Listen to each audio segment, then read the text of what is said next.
มือนบยังเทสาฟูงถ้วยคาน้อมบาสาธุกา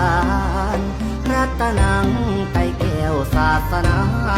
หมายบูชาบุญญาโพธิญาณบารมีเผยแผ่ไพศาลลำลืนสู่อันโลกลุ่มโลกาอาราธนานามัสการสักการะจิตกายวาจาข้าพมาการนี้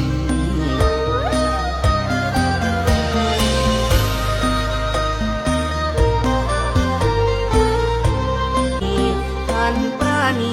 มั่งมีเมตตาผู้บาไกลได้ดำรงศาสนาองค์พระสัมมาสัมพุทธภโคดมพวงประชาพากันชื่นชมท่านพดุงสังคมล้วนวิวัฒน์พัฒนาแล้วได้ปลูก